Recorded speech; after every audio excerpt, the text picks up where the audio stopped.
Welcome to the Radical Lifestyle Podcast, brought to you by Generation to Generation, where you will be inspired by the past, equipped for the present, and prepared for the future as we engage in conversations with people from around the world.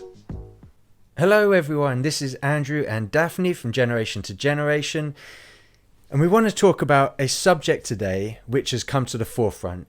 Lots of people are talking about it, really wrestling with it, which is a really good thing.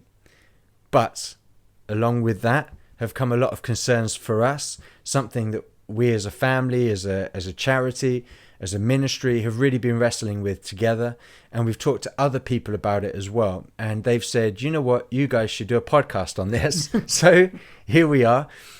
The subject is the end times and how we handle that subject, eschatology, not just how we handle it ourselves, but with other people. Right.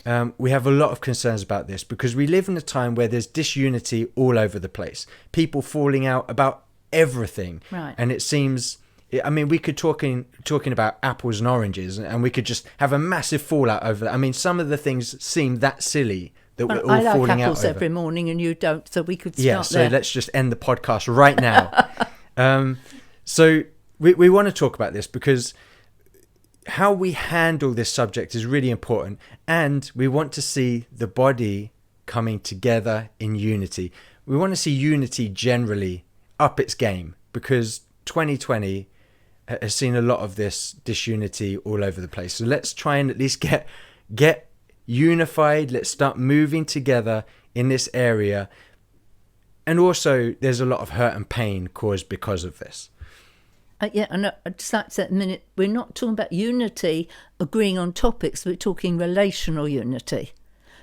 Agreeing on topics, you mean in terms of everyone has to think the same? Yeah. That's not what we're talking about. No, that's not what we're talking about now, in case people think for a minute we're trying to get everybody on the same page. That we've joined the groupthink bandwagon. Yeah, I mean, that's not going to come as far as we're concerned till Jesus appears and sorts us all out, and then we'll all think the same. Yeah, and then we'll realise maybe we were all wrong in certain areas, but certain areas we had some truth in. No one has everything together. We've all got areas that we are not correct in. Yeah. We may not realise it, but we're all at fault at some point. Yeah. And so I suggest we go to the Bible first, which is always a good place to go. How are we meant to pass on information? This is a really big concern. And I have many, many people messaging me, and they're really upset, they're really afraid, they're really scared, they're really nervous, and they're hearing so much information. So let's presume for the minute that everything they're hearing is truth. They're nervous about what? About what they're hearing in terms of the end times. Okay. Yes, so let's presume for the moment that everything they're hearing is truth. Mm-hmm. And I don't think it is the truth that is upsetting them. Right. And yet truth is upsetting them. So, for example, if I was going to say to you, well, I believe the Great Reset is coming, we're going to lose all our freedoms and all this is going to happen, I wouldn't be blessing you too much. And you could leave really upset. If I was just trying to scare you. Yeah, well, I wouldn't be trying to scare you, but it would scare you, the way that I delivered it to you. Okay. Right? So we have to go back to how Jesus said we were to pass on information, how we were to help people, and how we were to lead people forward. Now, I'm not saying there's anything wrong with social media in this respect, although there's 1,000 ways I could say there's something wrong with it. But more and more, people are bringing awareness to what is happening as far as the end times on social media, which is okay. It is okay. Or they are writing articles. There's many, many ways that information is being passed on. And I want to reiterate, I'm not saying what they are putting is wrong. In fact, some people are losing their social media accounts. Not that that's the end of the world, excuse the pun, but they are suffering for it and they're losing friends, etc. But that cannot be the primary way that people are brought awareness about the end times. That's not the way that Jesus told us to do it, but it's not necessarily wrong. Mm-hmm. What I want to focus on is the impact that this is having because we're not making the primary way of doing it the way that Jesus told us to. Right. So let's read Matthew 28. Then Jesus said to them, and here he is about to send his Holy Spirit, and he's about to return to the Father. So this is his mandate. This is how you're going to do it. Mm-hmm. All authority in heaven and on earth has been given to me. Therefore, go and make disciples of all nations. In the context of discipleship, what are we to do?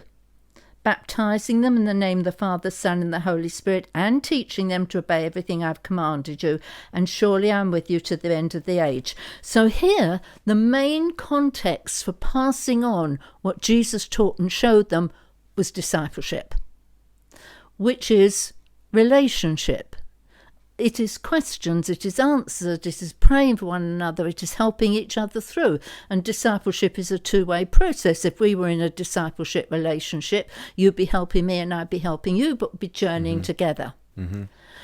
So let's start by laying it out there that our concern is that the lack of discipleship, and I want to include pastoring in this as well, in terms of passing on truth, warnings, whatever it is regarding eschatology. Yeah, and with discipleship, though, comes heart.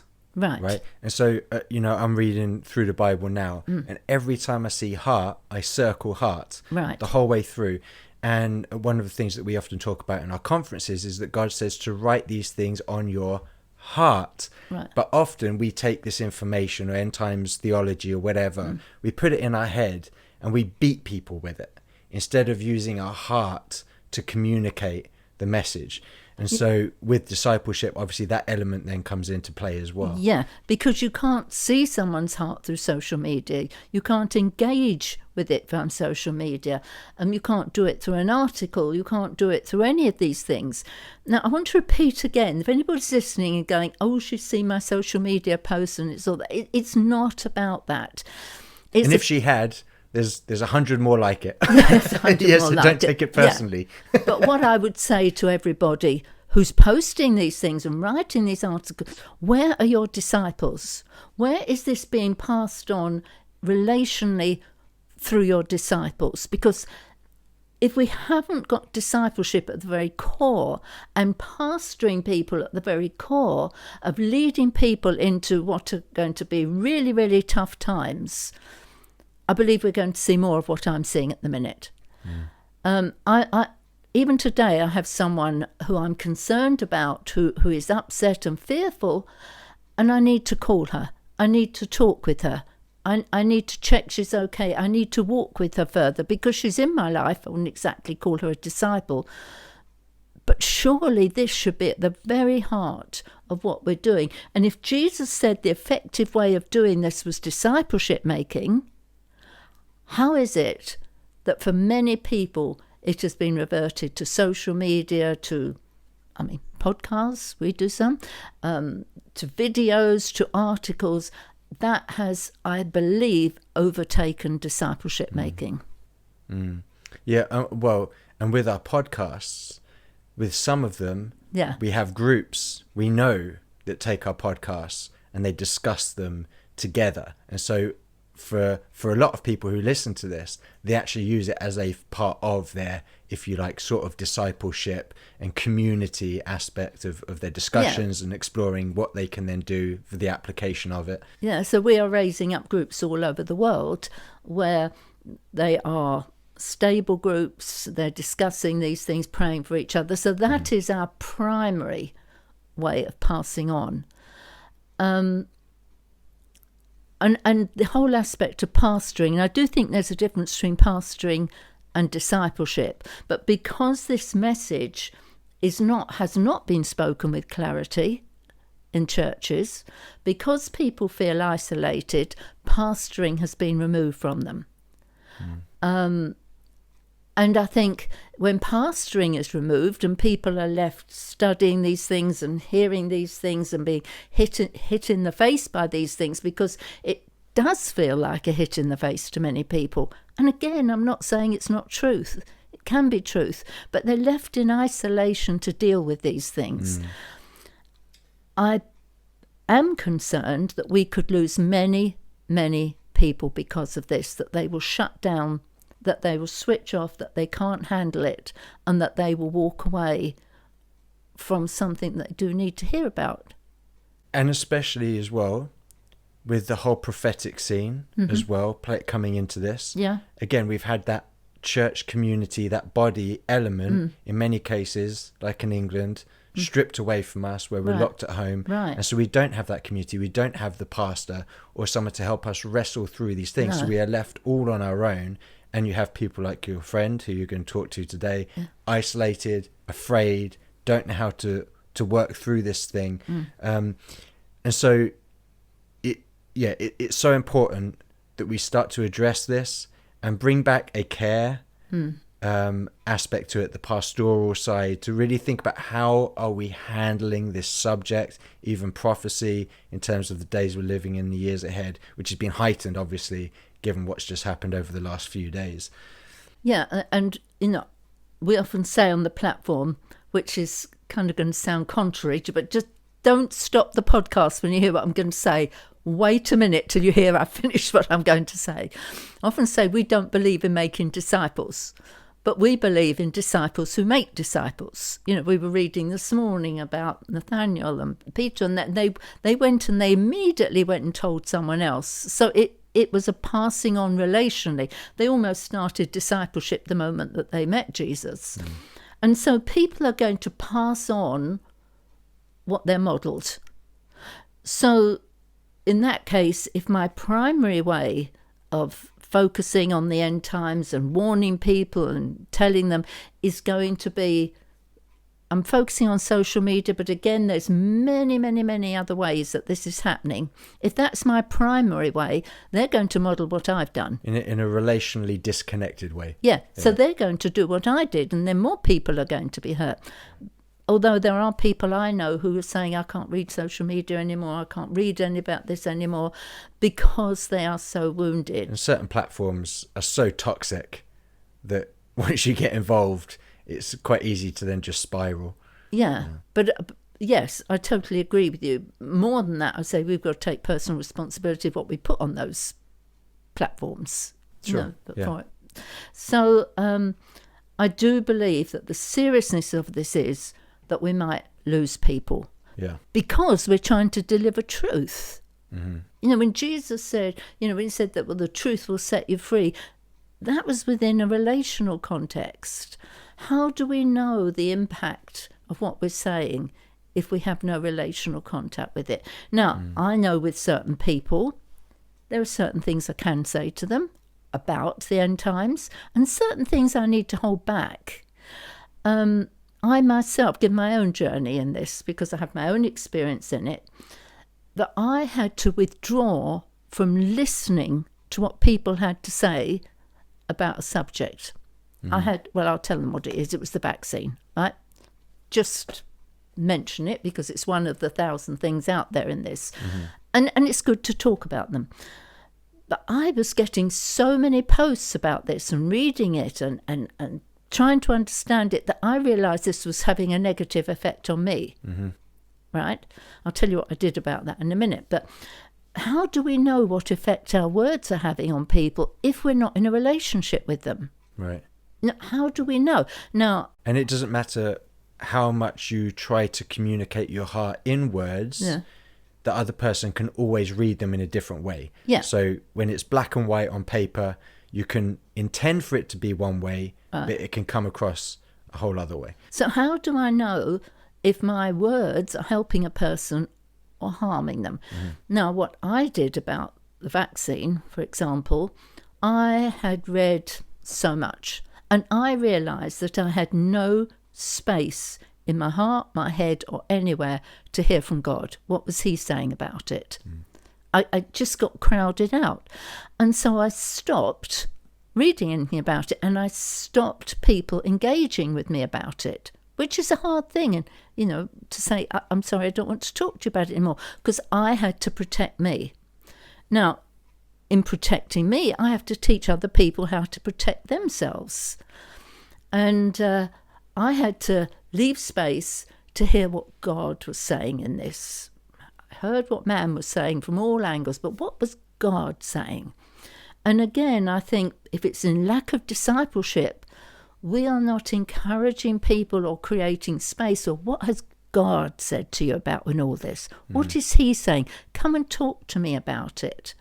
Because if people become dependent on what other people are saying, what they're teaching them, what's going on, and they have not given space and been encouraged to have space to hear from God and then to talk about that, we're going to walk into these times with people so dependent on others. What are they going to do? Supposing all the networks go down, supposing the internet goes down, and we have not trained people and discipled them, not only to hear from man, which is good, but to hear from God, because of the disconnection we've had with people. So I think there are many, many reasons why we need to be careful. Many reasons. I think this whole issue of hearing from God is vital. And I would say to people, if you're not secure in hearing from God, that is something you need discipleship in. And we will be doing a podcast on hearing from God shortly to listen to. So I don't make this long and drawn out because people could see it as rather negative. It isn't negative. It is saying, let's get back to the word of God. Jesus said, he said, all authority in heaven and earth has been given to me. Therefore, go and make disciples of all nations. And in that context, baptize them. In that context, teach them. Just as I have taught you in that context. I mean, if it could all be done by just writing and just the internet and videos and everything, Jesus need never have come to spend those years discipling these young men. So I'm pleased the word's getting out. I'm pleased there's an awakening. I'm very, very sad for the people who may be listening to this, who are now fearful, who are feeling unsupported, and who are almost at the place of saying, I can't take any more and I can't hear it. Or if you're starting down that road. So for those who can feel it's starting it, do what I did and create some boundaries. You're responsible for creating them. It's not going to stop on the internet because of this podcast. It's not going to stop you being bombarded by it, which is a good thing that it's out there. But you're responsible for creating your boundaries. So learn for yourself, what is healthy for me? What do I need to do? Because we're going to have to be responsible as the day goes on. I mean, even in our own household, we all have different boundaries, and we've had to learn to work together. I mean, your sister has different ones about different things, and you have, and I have, and we all have to learn each other's boundaries, which in relationship you can do. So learn your boundaries, learn how to keep yourself healthy with information. Take it back. For those of you who are already feel you've been tipped into the place of fear and discouragement and just not wanting to know more, at the very least I can say is contact us, and we will put you in touch with others who will help you walk through this time. Yeah, people are bombarded with stuff. I mean, the whole end times thing has really come to the forefront, as we've said. And it's invaded a lot of the areas, or a lot of the areas in life have invaded the end times discussion. So we talk about the vaccine. We can talk about our finances, economies collapsing. What do we do with that? Or our assets, gold, Bitcoin, persecution, politics. Lack of freedom. Mark of the beast, whatever, lack of freedom. I mean, the whole reset. I mean, all these things on their own could be overwhelming when you're bombarded with information. Yes. But a lot of these are all going on at the same time right now. And in a number of them, some of the conversations can get really vile very quickly, especially when we talk about politics. Yes. And this is something which has also been really concerning for us. When you see Christians attacking each other for different political standpoints. You can't be a Christian and support this party. You can't be a Christian and support that party. Like, we are the ultimate judge of where someone is in their salvation walk because of a political party they support. Now, I have my party or beliefs about subjects which have become political, but actually I think are moral issues in many cases, and the Bible talks about those things. But I've never come out and said, you cannot be a Christian if you think a different way from me in terms of a political party or a stance. I have grave concerns about it, but there are way too many people now attacking each other because of this, and I'm sure end times theology plays into that for some of us in a very great way, because we see certain things happening politically that we believe are lining us up in terms of an end times situation. What were you going to say? I was just going to say, so where is it that you have seen people saying that you can't be a Christian and that, have you got that information from? So that is always that I have seen online, social media, articles, it's all online, and I think a lot of it is because it's very unrelational. A lot of the ways that it's put online in social media, I like to think people would not speak that way if they were face to face with someone. And that is the checks and balances of discipleship. You can get away with a lot when you don't have someone standing in front of you who might punch you if you said it to them. Maybe not Christians, but my point is still the way you speak to someone, you have to be very careful. Even like with us, if we're writing an email to someone and it might be a little contentious, right? So I have to write an email addressing a subject. Do I just write that email and send it to that person? I hope not. Right. Do you? No. Does my sister? No. No, right. So we have created within ourselves some checks and balances for those kinds of emails. And so I might write the email. Let's say we can't have a conversation with that person for whatever reason. I then send it to you and say, can you check this email for me? So you might read that email and say, that line there sounded a little emotional. So let's strip out all of that. And then it goes from you to my sister, who then reads it. And then it comes back to me to check that the email still says what I want it to say, but in a more stripped back, point by point, non-emotional or whatever way. And so even within that, we have created our own checks and balances to be able to deal with other people better like that. And we have our operations manager who also comes and now we have an operations manager who also comes in. Right, so we have sort of 4 layers before we even hit send to an email addressing some sort of contentious issue.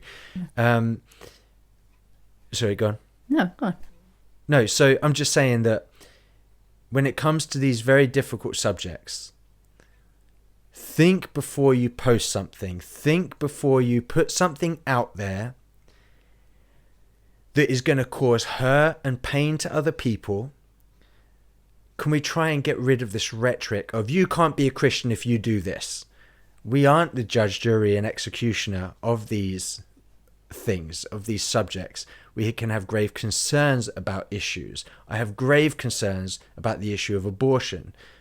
For example, I don't know how, I don't understand how you can support a party that is pro-abortion. That being said, do I go out pointing my fingers at people that do support those kinds of parties and say, you can't be a Christian if you do that? No, I don't do that. Likewise, they may have concerns about parties that I might support for various issues. And each side has its pitfalls. And one of my concerns that I see people posting, they'll say you can't be a Christian if you support them because of A, B, and C. And then they leave it at that. And the implication is then, but you can if you support the other party. We need to bring some balance back into these conversations. If you're pointing out negativity in people or parties in that kind of conversation, point it out on both sides. Raise legitimate concerns on both sides, and we can all be unified in that kind of conversation. But when you take such a strong stance and just attack other people, it doesn't create the atmosphere. It doesn't create the ability to have open and honest conversations if it's just feeling like you're going to be attacked for having a different opinion. Yeah, and I would bring it back to what Jesus said about discipleship being the primary way. And you can have those open and honest conversations in that environment. Again, who is discipling you? Who is discipling you when you're delivering this, when you're putting it out there? And I would I would throw into it that it is very difficult to disagree on social media, on emails or anything like that, because words are only less than 7% of communication. Right. Less than 7%. So you could say, I'm sorry, but I disagree, which sounds quite nice. You can read that, I'm sorry, but I disagree. Right. I'm sorry, but I disagree. You can say that with a tone of voice in 1,000 different ways. Yeah. That unless we get back to relationships, unless we get back to discipleships, small groups together, walking together like we're developing, I would say it's extremely dangerous to start entering into. I'm not saying you never should, because like you said, we have to sometimes, but if we can go online. Sometimes it's not possible, but where it is possible to have a conversation, we always encourage people to do that. Yes, and a relational conversation where possible. So, getting back to this unity, if we're into discipleship, we can disagree. Right. We're not into a type of discipleship. I mean, you wouldn't have been if you'd been Jesus' disciple. You would not have done well to disagree. But if we're in discipleship relationship, there is a place to disagree. There is a place within relationship to say, well, what do you think about that, Andrew? I don't exactly think that. Why do you think about it? And for us to talk it through and not lose the unity that we have, which we are in danger of having in multiple ways. Because, in my simplistic answer, how did Jesus tell us to deliver these things? And he said, through making disciples. And the rest is extra and coming into that context. So those are my concerns, your concerns, and my challenges to everybody who is listening and who is engaged with eschatology, end times teaching. Fantastic. That's where we all need to be right now. Everyone needs to have a focus on Everybody needs to have a focus. But who are you discipling, and who is discipling you?